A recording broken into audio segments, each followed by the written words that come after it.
Kita akan coba buka kesempatan buat curhat dong Mi gitu ya. Jangan ke saya kalau curhat. Iya. Ya.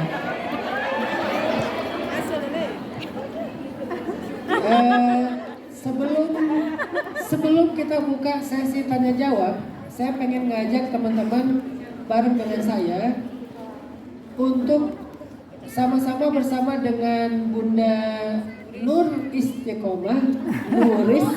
Saya baru tahu Nuris itu singkatan Nur Istiqomah. Saya dari dulu mikir Nuris itu bahasa apa? Sanskerta atau apa? Ternyata singkatan dari Nur Istiqomah. Kita support teman-teman bersama dengan Bunda Nuris atau bersama saya juga untuk program-program dakwah kita ke depan. Ada dakwah di Hong Kong, ada dakwah di Indonesia dengan kita buat sekolah gratis. Kalian nggak sadar mungkin ya, ketika kalian mengambil bagian dalam dakwah, Allah juga akan mengambil bagian dalam urusan hidup kalian. Kenapa? Dakwah itu kan proyek Allah. Siapa yang mengambil bagian dalam proyek Allah, Allah juga akan ambil bagian dalam proyek pribadinya dia. Sekarang proyek kalian apa? Misalnya tadi jodoh, masalah karir, masalah pribadi, keluarga, itu kan proyek-proyek kita kan? Nah, proyek kita itu, kalau bahasa Umi tadi, nahnu la nuhsinut tadbir. Kami ini nggak baik dalam mengurus diri sendiri. Allah lebih baik dalam mengurus kita. Jadi kalau pengen mengundang Allah mengurus kita, coba urus dulu agama Allah. Dan itu prinsip saya sejak dulu. Saya kalau lagi ngerasa kayak butuh diurus, butuh diatur, butuh direncanakan dengan rencana terbaik, saya akan belajar bukan merencanakan hidup saya, malah merencanakan program dakwah. Begitu saya serius merencanakan dan menjalankan program dakwah, Allah juga ternyata serius merencanakan dan menyelesaikan program-program pribadi saya. Jadi yuk kita sama-sama ambil bagian dalam dakwah di Hong Kong dan dakwah di Indonesia dengan menyisihkan sebagian dari harta terbaik kita fisabilillah. Mudah-mudahan dengan kayak gitu kajian di Hong Kong ini rutin ya Bunda ya, setiap minggu ya. Setiap bulan ya. Berapa lama sekali sih? Sebulan sekali. Bukan saya yang rutin ada kajian. 1 bulan sekali. Nah mudah-mudahan setiap sebulan sekali kita dapat transferan pahala dari kajian-kajian seperti ini. Dan juga di Indonesia tanpa kita sadar kan kita juga bangun pesantren, bangun sekolah kan. Jadi dana yang kalian sumbangkan itu sama Bunda Nuris langsung nggak sampai 3 hari itu langsung diserahkan kepada dakwah, baik dakwah saya atau dakwah kiai-kiai yang lain. Jadi nggak pernah ditahan sama Bunda Nuris sebulan terus dijadikan investasi, bikin tambang gitu ya. Nggak pernah itu. Langsung nggak sampai 3 hari Bunda Nuris sudah transfer dan langsung jadi kelas, jadi asrama, jadi kebaikan insya Allah. Ya udah Bunda Nuris, saya serahkan lagi mic-nya ke Bunda Nuris. Bismillah nggih, ikhlas? Berikan yang terbaik. Monggo sambil sholawatan nggih. Allahumma sholli ala Muhammad. Sallallahu ala Muhammad.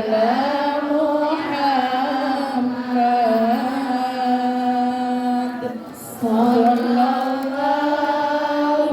alaihi wasallam.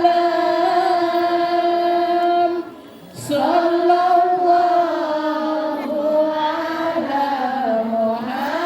Muhammad. Sallallahu alaihi wasallam. Sallallahu ala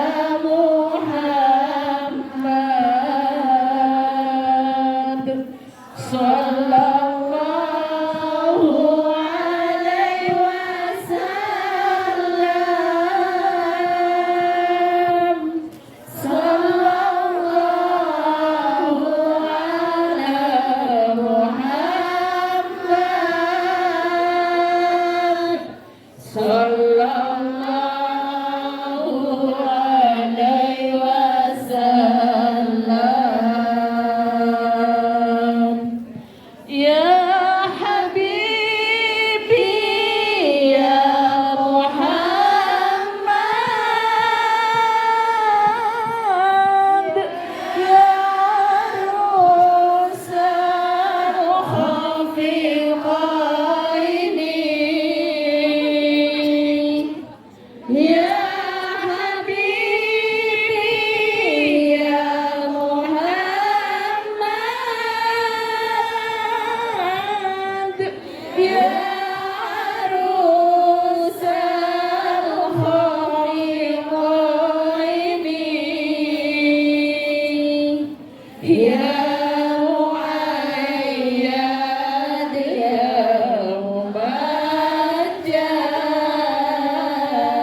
nggih. Panjenengan tidak ada bosannya untuk nyemplungi kotak orientasi setiap pertemuan Bunda. Bunda selalu ngemis demi kebaikan nggih. Mudah-mudahan apa yang panjenengan taruh Allah melipat gandakan apa yang panjenengan dan diberkahkan ya, disehatkan badannya. Sekarang tibalah sesi tanya jawab ya Ustadz ya. Tidak semuanya. Nggih. Pertama saya dulu ya Ustadz ya. Ustadz, begini ya Ustadz, singkat aja. Ini yang kita alami itu, saya mewakili teman-teman. Kita dititipi Allah itu anak ya Ustadz ya. Kemudian janji kami, ketika kami dititipi anak, kami akan membahagiakan, menjaga, terus kita ingin melalui masa-masa kecil dia sekolah, terus apa, terus tiba-tiba Allah itu menguji dengan kita mencari rezeki di negeri orang ini Ustadz. Tujuan tak lain juga dari anak, untuk anak juga untuk masa depan.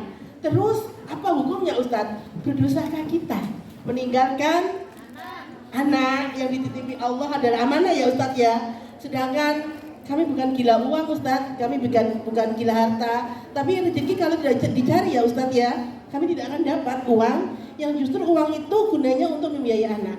Itu yang saya tanyakan itu aja Ustadz, berpahalakah kita atau berdosakah kita? Sekian Ustadz. Ya, ini pertanyaan yang mewakili hampir semuanya mungkin ya. Karena insya Allah semuanya akan dikaruniai anak dan mungkin sebagian mau punya anak. Ada yang mungkin anaknya masih kecil-kecil ya, ditinggal ya. Ada yang ditinggal dari kecil sampai lulus kuliah. Belum lulus. Ada. Sampai kuliah ya. Sampai menikah ada. Ini karena tentang ibu yang jawab ibu juga. Ini gimana angle-nya seorang ibu? Bismillahirrahmanirrahim. Tentang anak ya, fitrah kita antara ibu dan anak itu kayak memang nggak bisa dipisah. Meskipun fisik kita berjauhan, kayak hati kita selalu nempel 24 jam tuh kayak kita nemenin mereka, tapi badan kita nggak bareng mereka, tapi pikiran kita, emosi kita selalu nempelin mereka, dan mereka juga sama. Karena kebutuhan ibu dan anak-anak ke ibu ini sebuah kebutuhan yang nggak bisa diabaikan, yang pengen selalu ada kemelekatan. Normalnya melekat fisik, zahir dan batin melekat, tapi kenyataannya zahirnya kita nggak bisa melekat, kita berjauhan ya. Jadi ya itu tadi, kita kayak hanya bisa menitipkan anak-anak kita kepada Allah, dan yang pasti harus ada ikhtiarnya juga gitu, memastikan bahwa 24 jam anak-anak kita fi riayatillah, di dalam pemeliharaan Allah. Misalnya kita temukan anak-anak kita ngomongnya bahasanya kok kasar misalnya, atau pola pikirnya kok aneh, kan kita makanya untuk tahu anak-anak kita ini fi riayatillah, tetap dalam pemeliharaan Tuhan atau sudah jauh dari Tuhan, itu kan dari kita sering ngobrol sama anak-anak. Ini kira-kira anak-anak kita makin mengenal Allah, makin bertaut sama Allah, makin punya kemandirian, makin punya kesehatan mental, atau sebaliknya dia makin jauh dari Allah, mentalnya makin rusak. Kalau kondisinya sebaliknya, maka kita harus punya effort lebih, harus punya usaha lebih, gimana cara anak kita ini sehat secara mental, secara fisik, secara pergaulan meskipun kita berjauhan. Itu tetap jadi kayak kita nggak bisa, kan saya udah cari duit, masa saya juga yang harus kontrol anak-anak? Enggak, itu tetap menjadi tanggung jawab kita. Jadi kita tanyain, kita ajak ngobrol terus dia ya. Kalau omongannya bagus, alhamdulillah. Anak aku meskipun jauh, tapi Allah yang ngasuh. Kayak aku salah satu doa aku adalah ya Allah, asuhlah anak-anakku, bimbinglah anak-anak aku sebagaimana Engkau membimbing Adam. Masih ingat siapa Adam? Adam adalah anak tanpa ayah, tanpa ibu. Bener nggak? Ya. Adam, makanya kita kayak kalau udah mentok gitu, ya Allah, asuh anak aku sebagaimana engkau mengasuh Adam. Adam tanpa ayah, tanpa ibu, tapi dia hanif.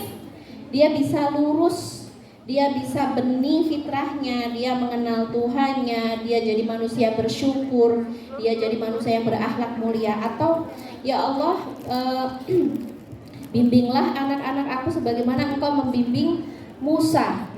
Masih ingat siapa Musa? Hidup di mana Musa?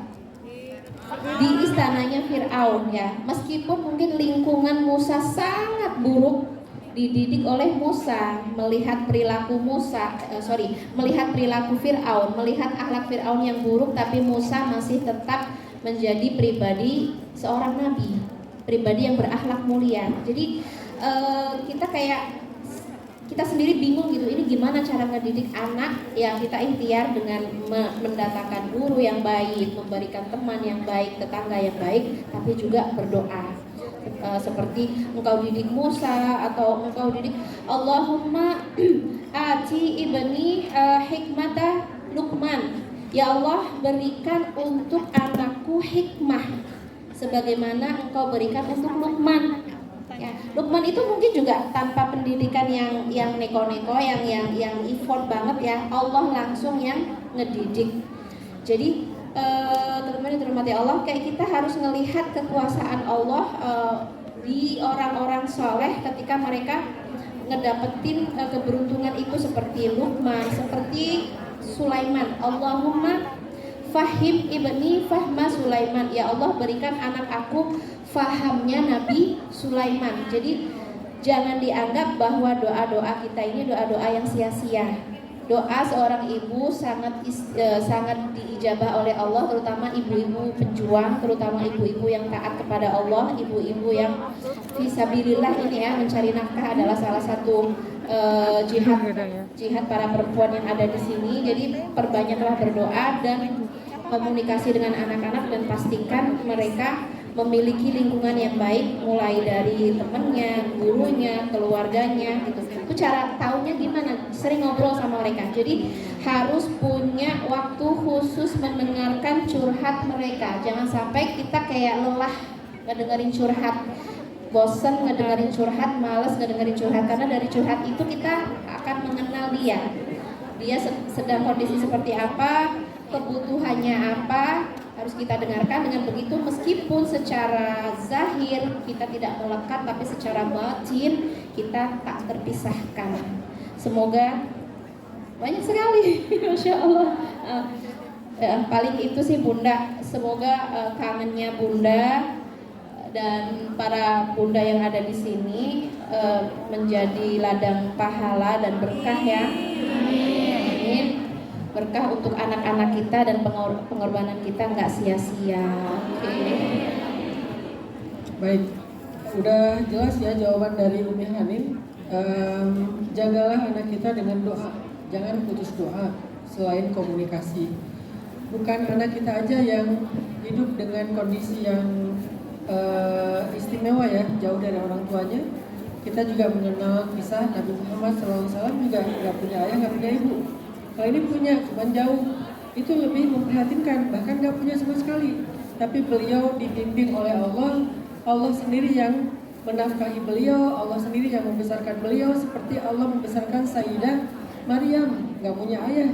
Jadi ini bukan tentang, jangan pernah merasa bahwa kita lebih baik daripada Allah dalam membesarkan anak-anak kita. Siapa yang jamin kalau orang tuanya dekat, anak-anak itu akan tumbuh lebih baik daripada orang tua yang jauh? Gak ada yang jamin. Yang menjamin itu Allah. Makanya mau dekat mau jauh, kuncinya cuma satu, di langit. Gimana cara Allah menjaga dan membesarkan dia? Maka minta sama Allah. Allah di Hong Kong sama Allah di Indonesia sama. Apa kata kuncinya? Allah di Hong Kong sama Allah di Indonesia sama. Jadi kalau di Indonesia Allah yang mendidik mereka, di Hong Kong juga sama. Jadi nggak ada bedanya. Kita mau di Indonesia, kita mau di Hong Kong, yang mendidik anak-anak kita itu Allah Subhanahu Wa Taala. Oke, karena ini pertanyaannya banyak sekali, mungkin jawabannya singkat-singkat aja ya. Mudah-mudahan bisa mewakili. Ini pertanyaan pertama. Assalamualaikum. Waalaikumsalam. Saya sudah menjalani komitmen dengan laki-laki yang baik selama 2 tahun. Namun belum siap tentang finansial untuk sampai ke jenjang pernikahan. Tiba-tiba ada seorang laki-laki yang insya Allah soleh yang ingin menikahi saya sekarang. Jadi ceritanya cinta segitiga. Dia laki-laki yang dewasa dan bisa mengayomi saya. Dia ingin menikahi dalam waktu dekat. Artinya kami belum siap dengan matang secara finansial. Saya berpikir apakah dia seorang yang datang untuk membimbing saya atau justru dia menjadi ujian bagi saya. Saya harus pilih yang mana, Ustaz?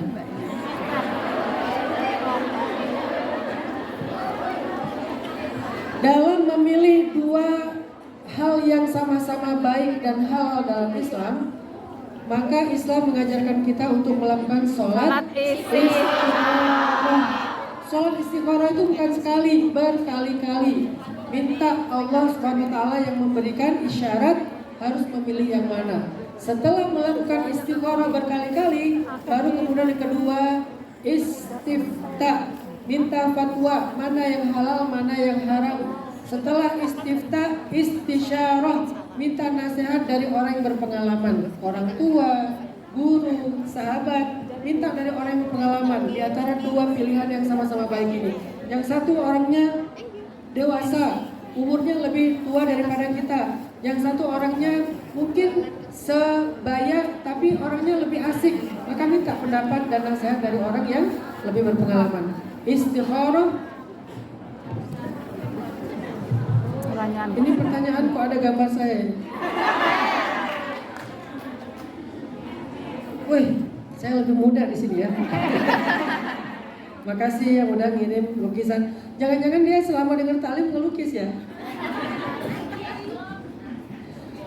Istikharah, istifta, istisyarah. Meminta pendapat Allah, meminta pendapat ulama, dan meminta pendapat orang bijak. Itu cara memilih. 3 itu lakukan, insya Allah gak akan salah pilih. Yang kedua, Ustadz, gimana caranya supaya ikhlas saat melihat mantan yang menyakiti kita? Ternyata sekarang hidupnya bahagia, sedangkan kita di sini masih trauma mental. Apa yang harus saya lakukan, Ustadz? Kok gak adil ya? Tahu nggak caranya gimana? Blok. Biar nggak tahu. Salah satu yang membuat kita nggak bahagia itu adalah comparing, membanding-bandingkan. Padahal kita nggak tahu persis, jangan-jangan dia tuh flexing, pura-pura bahagia untuk tujuan proving, membuktikan kalau nggak ada kita dia baik-baik aja. Aslinya dia itu dalam keadaan. Jadi stop comparing, stop membanding-bandingkan. Jangan follow lagi, unfollow di akun pertama, akun kedua, akun ketiga, semua akun. Ada yang terjadi, akun pertama unfollow, akun kedua mesti ngintip. Loh,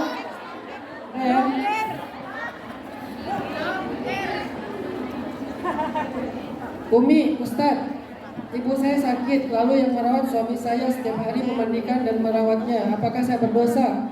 Kalau alasan kita tidak bisa merawat karena darurat, mencari nafkah dan seterusnya, sedang berjuang, maka tidak berdosa. Tapi kalau kita ke Hong Kong karena menghindar merawat ibu, maka berdosa.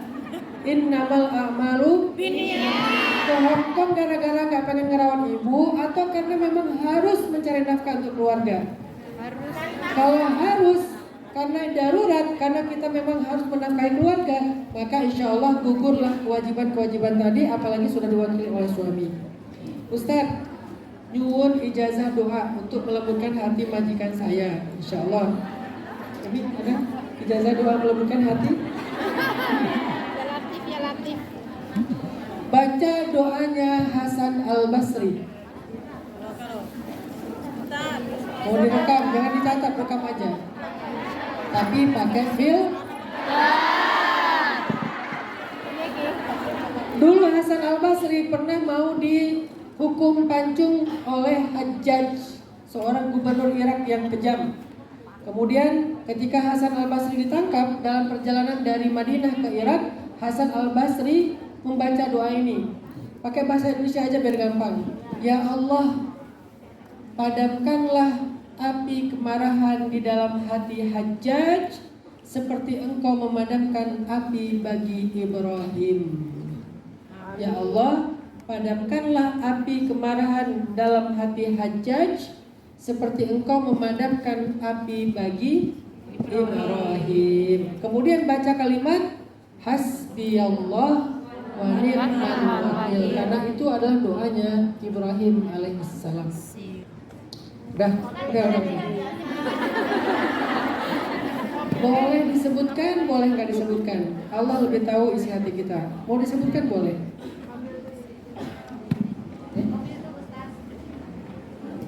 Oh, Ustadz Umi, saya ingin bertanya, dosakah saya durhakakah saya sebagai anak yang membenci ayah kandung saya sendiri? Terima kasih. Durhaka. Bentar, jangan mudah menjudge orang lain, karena kita nggak tahu masalahnya ya.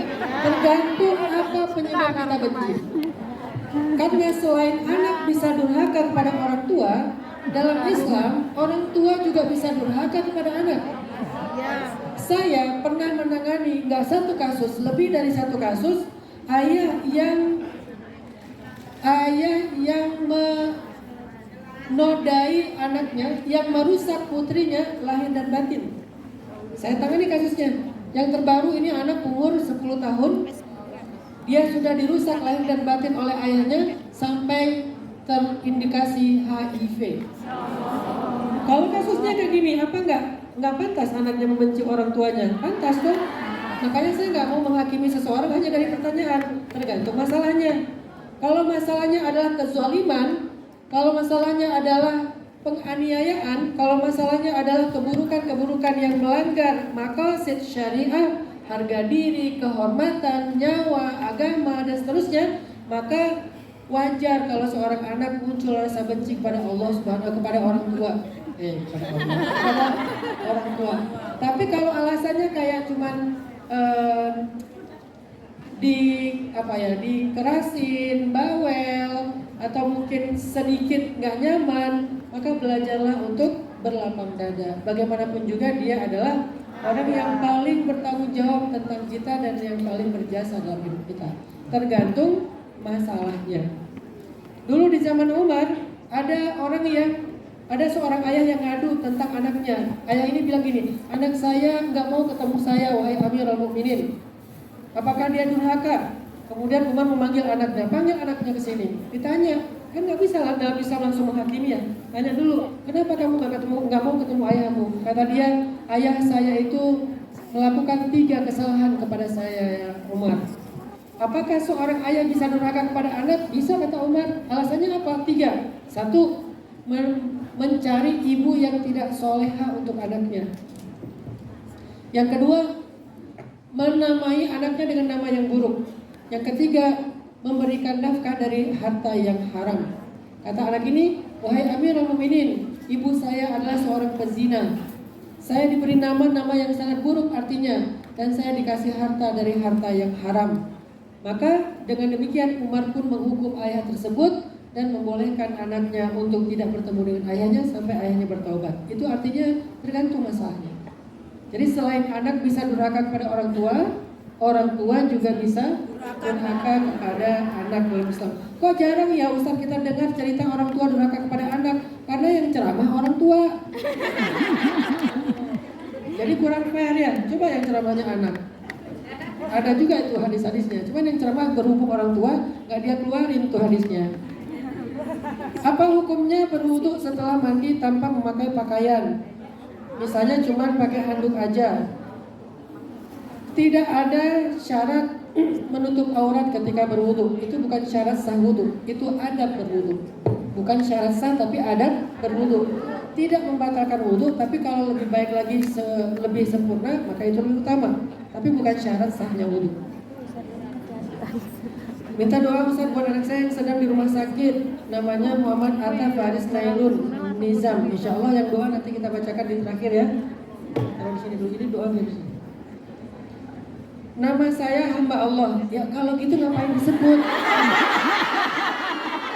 Nama saya udah langsung aja. Nama saya hamba